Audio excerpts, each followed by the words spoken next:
Wonder Twin powers activate! I don't have a ring, and I don't have a twin. What's up, everybody? I'm Stan, and welcome to Detail Comics, where we go over comics in detail. This is an irate review, the show where I go over a comic book, its story, its art, give you my impressions, and let you know whether it's something you need to go back to the comic book shop for or not. Make sure you subscribe to get more of these every single week.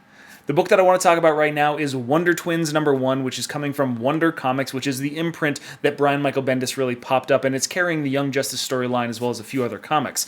But the Wonder Twins is done by Mark Russell as well as art by Stephen Byrne, and since I have no real idea what's going on because I've never really been a fan of the characters or the TV show or the cartoons or anything associated with the Wonder Twins, this is a fresh look at what this property really has to offer. So I'm going into it with open eyes, and I want you guys to follow along. Wonder Twins #1 is the latest addition to Wonder Comics, which is kind of the pop-up imprint implemented by Brian Michael Bendis, though Brian Michael Bendis doesn't necessarily have much to do with this comic at all. Mark Russell and Stephen Byrne are taking on the characters that are most familiar from the Super Friends cartoon show and the Wonder Twins cartoon show, and as such, I don't necessarily have a whole heck of a lot of history with these characters. So let's dive into it and see how they're kind of bringing these superhero cartoons to comic books.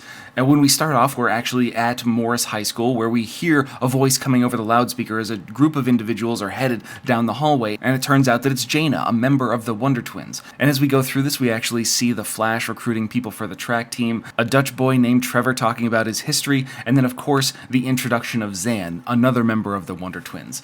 And when he talks, it's really interesting because he's giving us information about his home planet of Exor, and how everybody has conquered all these various social issues. There's no problems when it comes to gender identity or race or any of those things. However, the biggest problem is when the thunder strikes and the thunderlust overwhelms everybody. They start tearing off their clothes, writhing in ecstasy as everyone becomes bonded into a single rhythm at night. And you can see the tension in these high school kids building up as they're hearing about this experience on this foreign planet, while the teacher just kind of shoos Zan away. It's like, hey, that's great. You know, I don't care that many bodily fluids are involved, but it's just, you can stop talking about that now. Which gives you an idea of what sense of humor this book is going to have. It's not necessarily going to be pointed commentary or satire that's going to make you giggle about how sophisticated it is. It's not going to create boundaries that are going to eliminate younger children or people from reading this. People that just want some sort of joy. This is going to be a really solid book for them. And while Jaina might be frustrated with the fact that she's on a new planet and has to learn everything new, Zan is obviously looking for a way to become the ladies' man that he's hoping to be. However, they do have the coolest job working in the Hall of Justice.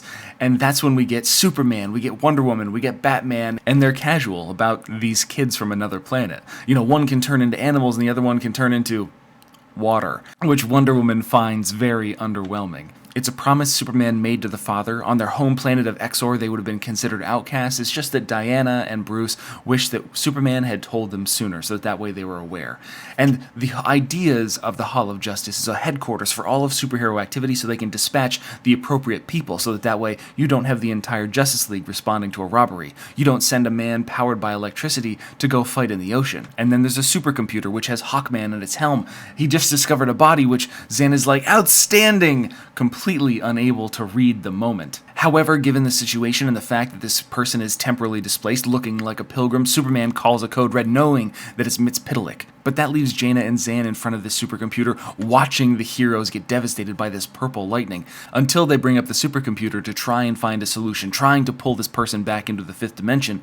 Unfortunately, all he seems to be good for is, well, being an iPod. And then we get a little bit more information regarding how Jaina and Zan are adapting to their high school situation. Zan's found himself on the hockey team, but not necessarily as a center, a forward, or a defenseman, or a goalie. No, he's the ice, and he's on his mission to become the coolest kid in school.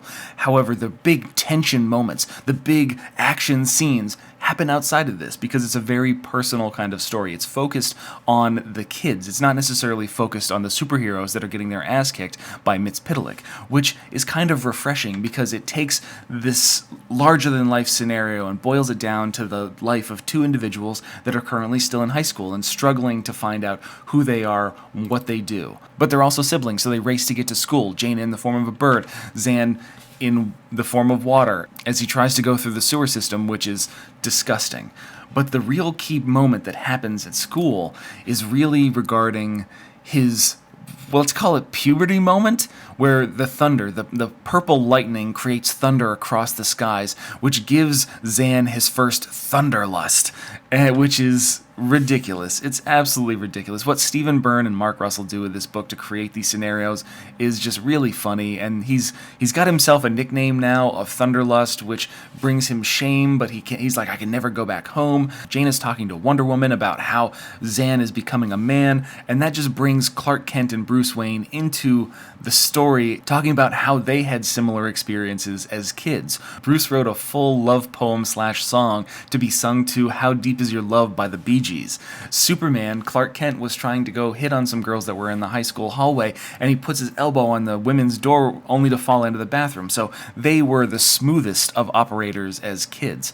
But the other way that Mark Russell and Stephen Byrne offset this is that while they're working, they're talking to the supercomputer. Mxyzptlk shows up and he's going to cause untold chaos, but Jaina just asked the supercomputer to play the audio file of Mxyzptlk saying his name backwards, and that causes him to go back into the fifth dimension. It's not how it's supposed to work, but that's how it's supposed to work inside this comic book. It's not going to get hung up on the details or creating the sophisticated plot or manner in which they can deal with these scenarios. This is all about these two characters. It's about Jaina and Zan and how they're experiencing life inside and outside of the Hall of Justice as these aliens that are taking on these forms, these Wonder Twin powers.